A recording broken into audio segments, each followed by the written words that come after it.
Bismillahirrahmanirrahim. Assalamualaikum warahmatullahi wabarakatuh. Waalaikumsalam warahmatullahi wabarakatuh. Alhamdulillah teman-teman, pada kesempatan kali ini di akhir Ramadan kita masih bisa bertemu kembali, berjumpa kembali di podcast kita, podcast Iman atau podcast Insan Mandiri ya.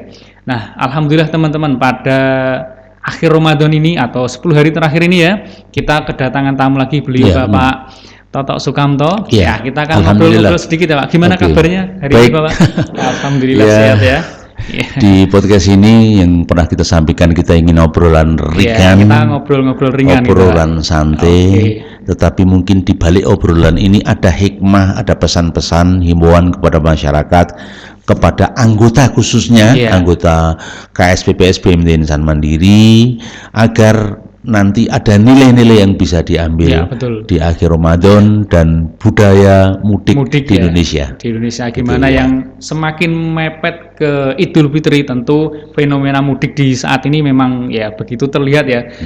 Seperti kita di sini sudah di depan jalan kita mungkin ya Pak ya, sudah ada banyak mobil lalu lalang yang dari luar kota seperti itu. Dalam artian banyak saudara kita yang sudah mulai mudik, dan juga ya coba kita ambil hikmah lah di antara akhir-akhir Ramadan ini seperti itu Bapak ya. Iya, betul. Ya, mungkin sebelum saya bertanya dulu mungkin Pak Toto. Sharing-sharing ya. Mungkin Pak Toto ada yang mau disaringkan, kan ilmunya Pak Toto sudah panjang dan lebar gitu. Sudah tua. Sudah banyak makan asam garam gitu. Begini, di akhir bulan ini kan sebenarnya orang-orang mukmin barangkali ada atau mungkin banyak yang mendapatkan Lailatul Qadar. Ya, betul. Lailatul Qadar itu anggaplah sebagai bonus, anggaplah sebagai THR-nya saat menjalankan puasa. Jalankan puasa, bonusnya dari Allah namanya Lailatul Qadar. Kalau kita di BMT kan ada THR nominal ya. Ada THR. Kalau dari Allah itu Lailatul Qadar. Nah, di akhir Ramadan ini luar biasa. Jadi orang yang sudah menjalankan ibadah puasa di bulan suci Ramadan, ibadah-ibadah yang lain, itikaf dan segala macamnya, kemudian dari ibadah ini fadilah puasa, ya, ganjaran puasa kan dari Allah itu. Ya, betul, langsung yang tahu hanya Allah kan. Ya. Nah, sehingga benar-benar ibadah puasa ini Allah. Nah, rangkaiannya setelah lebar, bahasanya lebaran itu kan bubaran Mas. Lebaran selesai, bubaran. Bakdan ya. Bakdan ya, bakdan. Ya. Jadi lebaran ini ngopo. Akhirnya muncullah di situ bahasane budaya. Atau bid'ah, tapi itu memang hanya budaya, bukan urusan ibadah. Tradisi. Kalau sudah bakdan, ayo kita makan bersama atau bersyukur dengan keluarga atau tetangga. Akhirnya buat konsep namanya ketupat. Kupatan itu sebenarnya dari konsep Jawa, aku lepat. Kupatan, aku lepas. Saya salah. Gitu. Saya jadi salah. Saling mengakui kesalahan satu antar lain gitu. Mas Saiful, saya salah selama ini, saya mohon maaf. Dimaafkan salah saya di Terus terang ini saya selaku anak muda baru paham gitu. Kalau ternyata itu kupat itu ada kepanjangannya aku gitu. Lepat itu aku lepat. Jadi saling mengakui kesalahan gitu ya. Jadi Anda bayangkan saja ketika orang sedang bertengkar di dunia politik, di DPR, di kegiatan sosial, ini orang nggak mau ngalah itu, ngeyel, nggak mau ngalah. Pokoknya semua harus benar. Saya benar. Gitu. Kalau seseorang itu rebutan benar atau memperebutkan yang kebenaran, ini konflik. Masing-masing merebutkan kebenaran. Iya pasti ya. Itu konflik. Jadi orang yang bertengkar itu karena semuanya berebut benar. Iya, betul. Di balik konsepnya, kalau kita berebut salah, nah kita nggak jadi bertengkar. Semua aku yang salah, aku aja yang salah, sudah aku salah. Nggak jadi bertengkar kan? Sangat indah sekali Pak ya. Fenomenanya sangat indah sekali itu. Maka di Lebaran itu tadi, lebaran usai puasa, memaafkan. Maka ada budaya konsep minal aidin wal faizin. Kemudian ada konsep halal bi halal. Halal no tak halal itu bahasa apa aku ya ngerti.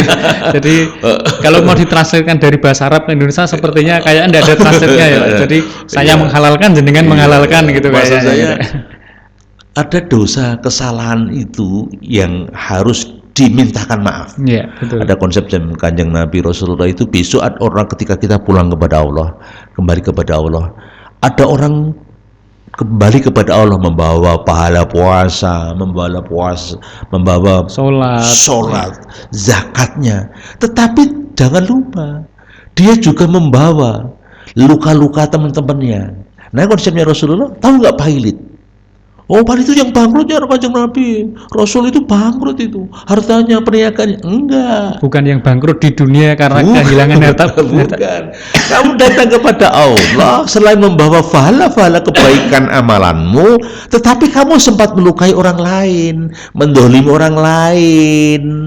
Dan orang lain tadi menuntut kamu, sehingga kebaikanmu tadi diberikan orang yang menuntut kamu, sampai kamu bangkrut alias Pailit. Baik sengaja ataupun tidak sengaja gitu ya.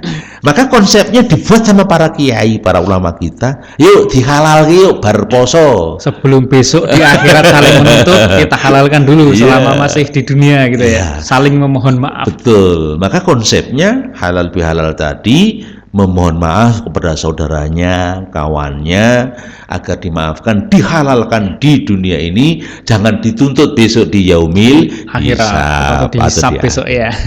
Itu pendapat saya gimana? Ya itu memang sepertinya ya selaku anak muda ya, saya baru paham juga ada istilah seperti itu. Ya kita sudah bertahun-tahun ibaratnya makan ketupat, kemudian lebaran dan sebagainya, tapi secara anak muda kan pikiran masih terbatas gitu ya, referensi juga masih terbatas, itu kita nggak punya pikiran ternyata sampai seperti itu ya konsepnya gitu. Bahkan menurut saya kalau setelah mendapatkan informasi dari Pak Toto tadi ya, saya kira untuk orang mudik itu salah satu yang membuat semangat itu ya karena mungkin itu ya, selain bertemu dengan keluarga juga bisa saling memaafkan.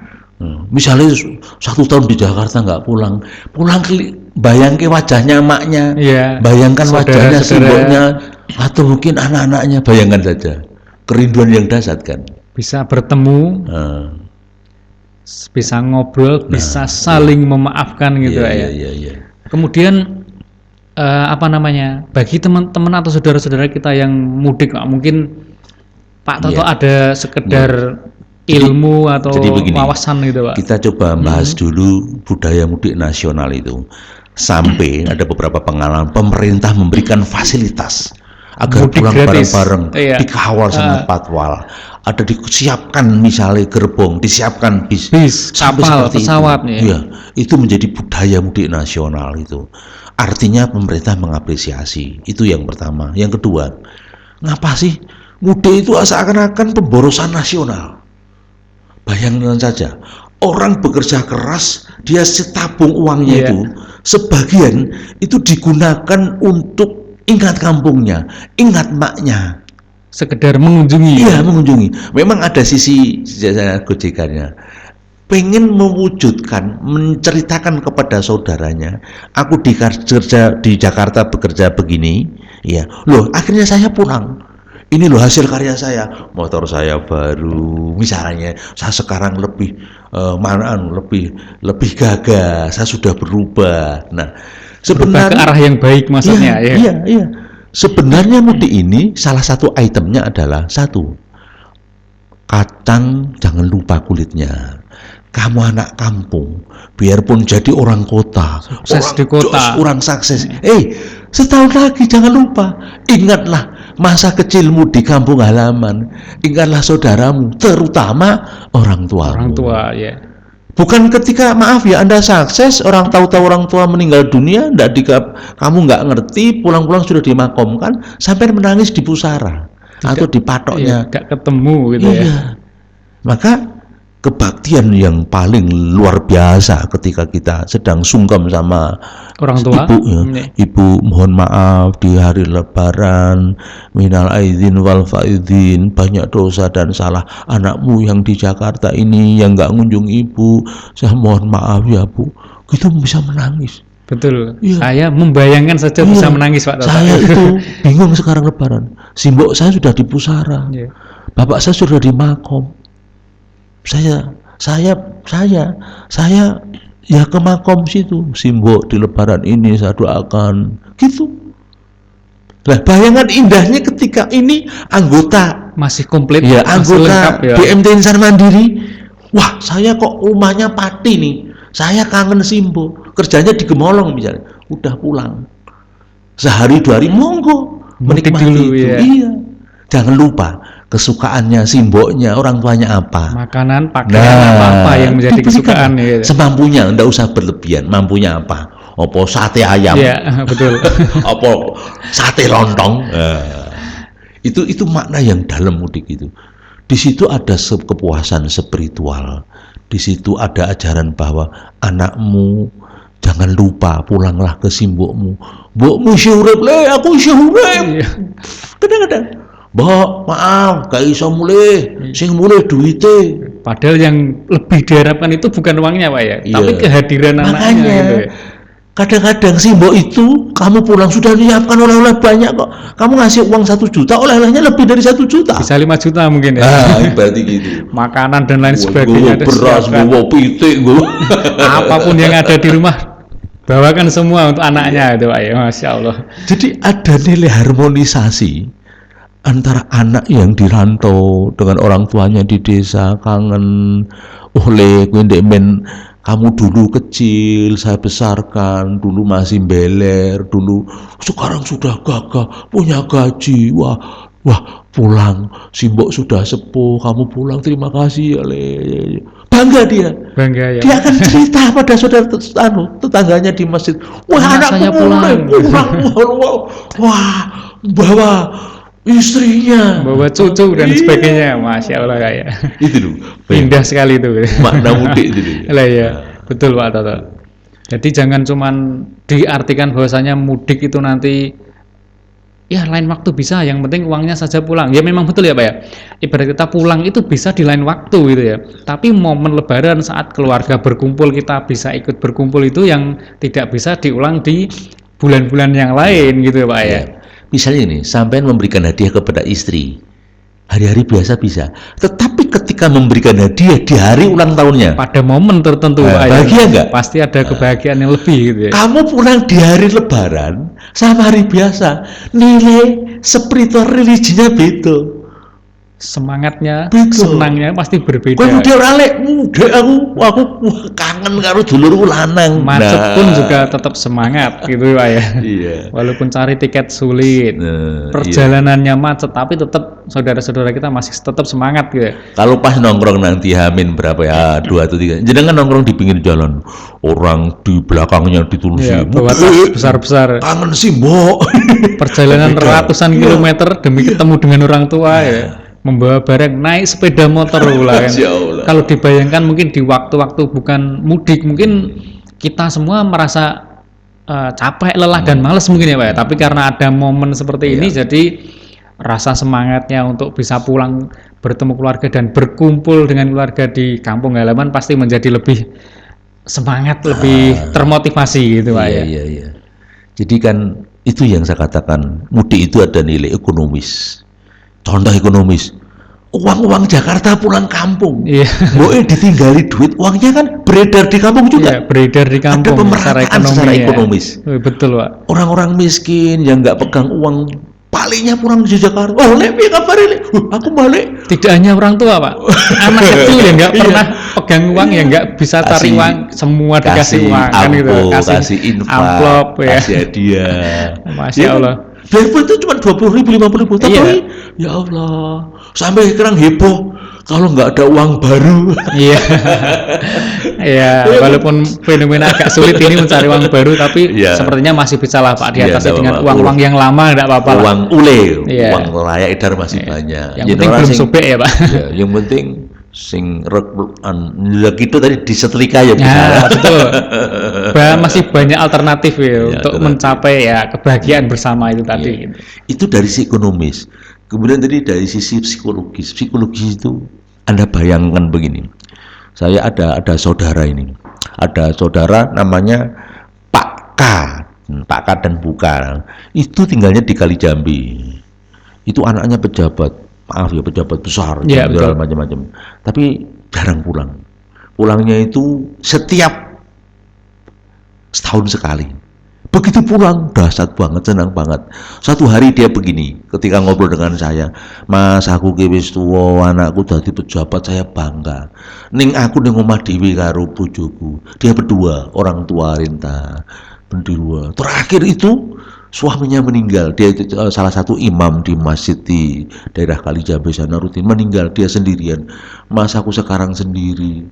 Akhirnya menuntut anaknya agar pulang bisa menemani di rumah. Menemani.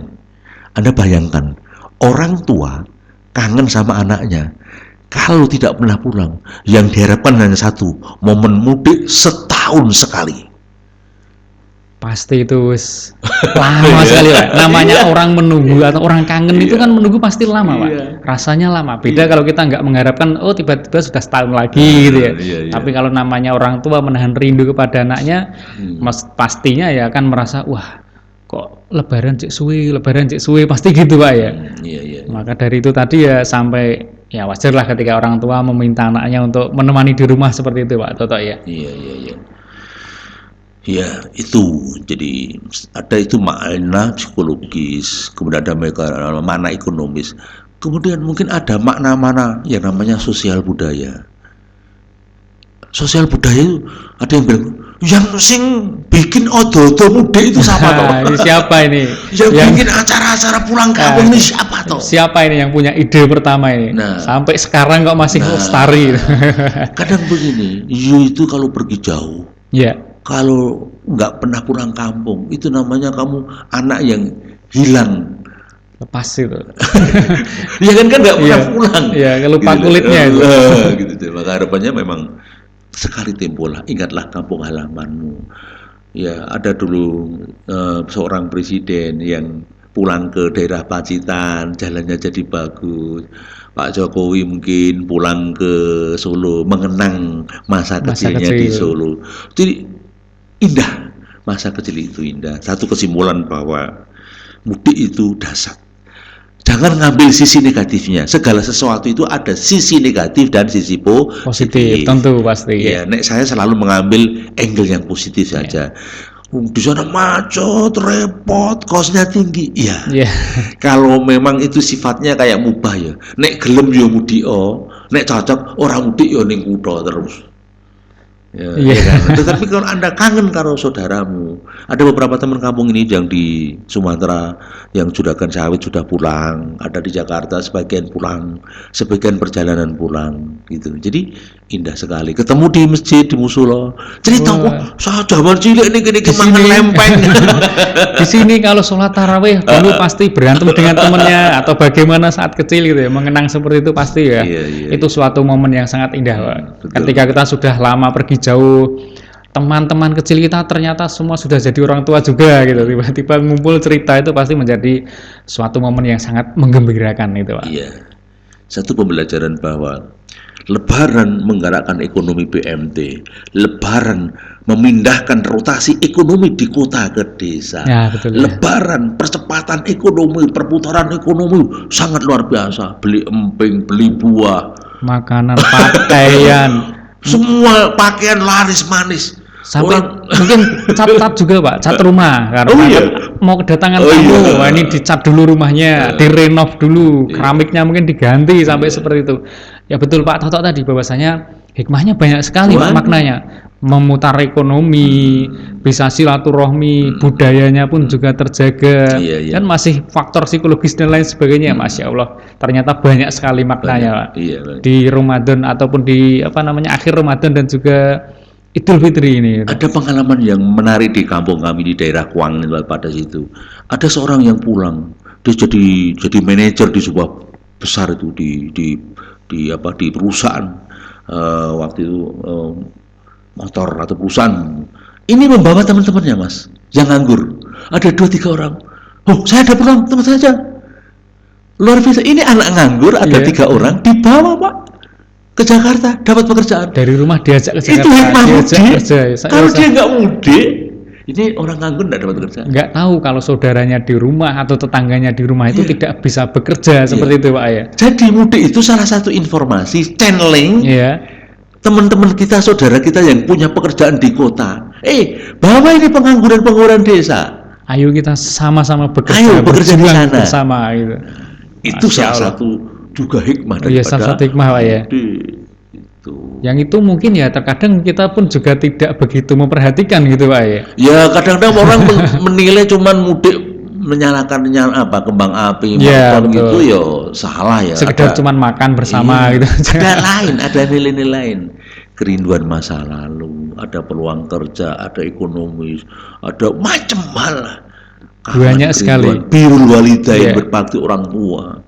Oke, hikmahnya ketika mudik itu kita maknai dari berbagai sisi. Iya. Ternyata banyak sekali. Banyak sekali. Termasuk tadi ya itu betul sekali sih Pak. Di lingkungan saya sendiri juga seperti itu. Juga ya? Misalkan seperti ini Pak Toto. Ada saudara saya atau tetangga gitu ya. Itu merantau di salah satu kota besar. Ya. Di sana merintis rumah makan, katakanlah. Alhamdulillah rumah makannya bisa berjalan. Lalu tidak hanya berjalan, bisa berkembang. Di perjalanan waktu merekrutlah karyawan yang di sekitar tempat usahanya gitu. Suatu saat mudik seperti ini pulang, ternyata tetangganya atau teman kecilnya dulu pas ketemu di masjid seperti tadi ya Pak ya, cerita habis kena PHK, tidak bisa bekerja, anaknya sudah harus sekolah dan lain sebagainya, tapi tidak bisa bekerja.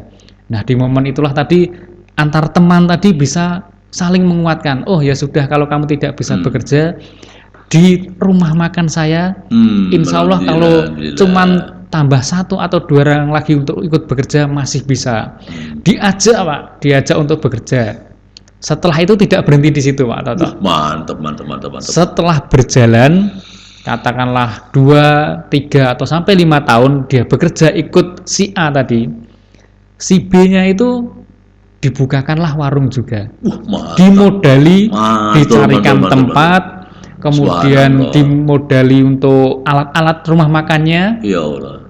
Sampai rumah makannya jalan, dibimbing juga. Ketika rumah makannya sudah jalan, mau mengembalikan uangnya, mau dicicil berapa kali silakan. Masya Allah. Ternyata hikmahnya ketika apa itu tadi mudik tadi ya Pak, alurnya itu ternyata panjang sekali ya. Alurnya panjang, efeknya. Karena ketika di perantauan biasanya kita itu akan cenderung punya ikatan emosional yang kuat dengan tetangga kita atau warga yang satu desa dengan kita atau satu kecamatan dengan kita. Itu ketika di luar daerah pasti akan mempunyai ikatan emosional yang kuat tadi ya Pak, sehingga bisa membentuk tadi menolong untuk dipekerjakan. Setelah dia dianggap bekerja ini sepertinya sudah mampu ini kalau kita bukakan cabang gitu.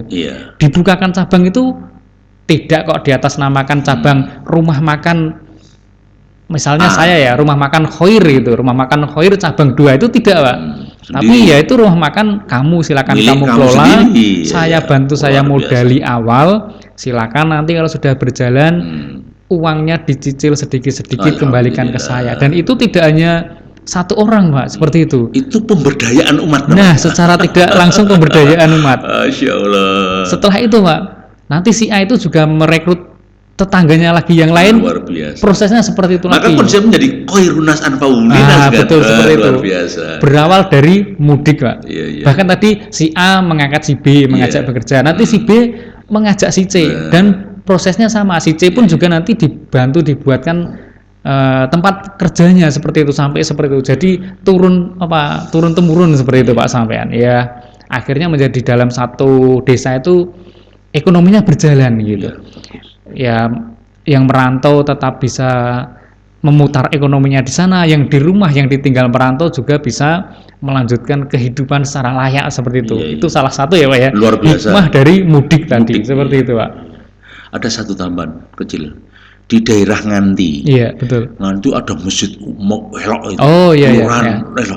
Itu bermula dari orang sukses penghuni yang orang situ, yang mempunyai rumah makan di daerah Solo. Oh iya, rumah makan Solo yang besar ya.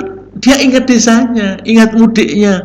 Iya, dibangunlah itu masjid yang luar biasa tadi. Masjid masa kecilnya dulu. Iya. Dibangun menjadi besar beserta dengan kantor kelurahan kalau tidak salah itu. Iya kan, betul kan? Nah, menjadi sangat megah. Bahkan itu posisi di kampung ya Pak. Iya, di kampung. Masjidnya itu melebihi dari masjid yang ada di kota katakanlah. Ya mungkin setara gitu ya. Masjidnya sangat bagus sekali, besar. Jadi dia sukses, usahanya sukses, keluarganya sukses, dia ingat kampung halamannya. Bahkan ingat akhiratnya. Karena dia buat konsep jariah tadi, berupa masjid yang dipakai sekarang. Anda bayangkan, itu diawal dari mudik.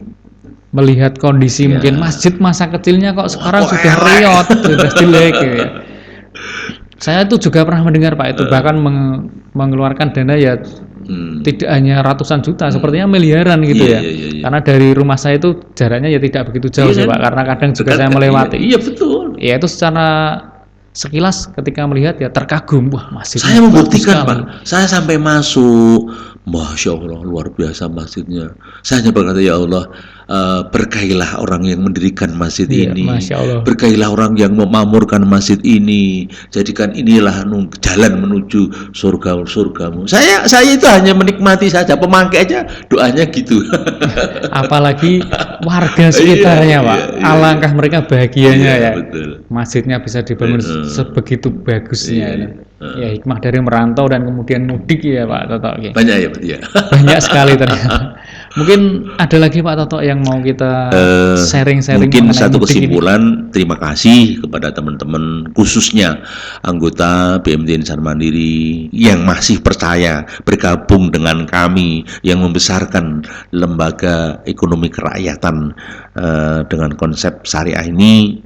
Semoga semua anggota saya doakan diberi keberkahan, diberi kebaikan, diberi keselamatan di dunia wal akhirah. Amin. Itu saja. Ya, baik, terima kasih Pak Toto. Ya, sebetulnya obrolannya ringan dan singkat, mungkin ternyata sudah hampir setengah jam, Pak. Kita ngobrol cuma ngalor ngidul gitu ya. Ternyata hikmah yang obrolkan ternyata panjang sekali. Kita ini kan sekali. Bukan pakar. Iya, betul. Bukan orang yang ahli. Kita itu bicaranya menjadi saksi kehidupan di sekitar kita. Pengamat umum ya. Iya, kita yang kita materikan ini kan obrolan ringan sekitar kita yang pernah kita lihat dan kita alami. Tidak ada rekayasa politik, tidak ada kepentingan apa, kecuali ini barangkali setetes hikmah bisa bermanfaat. Oke ya, semoga ada hikmahnya teman-teman semua. Terima kasih Pak Toto atas kehadirannya. Kita bisa ngobrol sharing-sharing keilmuan. Halnya seperti mudik, ada ketupat dan lain sebagainya. Kita selaku anak muda tidak akan berpikir jauh seperti itu kalau tidak ada informasi dari Pak Toto tadi. Gitu. Siap. Terima kasih Pak Toto. Terima kasih teman-teman semua sudah menyimak podcast kita pada kesempatan kali ini. Jangan lupa like, komen, dan juga subscribe-nya. Terima kasih. Demikian dulu. Assalamualaikum warahmatullahi wabarakatuh. Waalaikumsalam.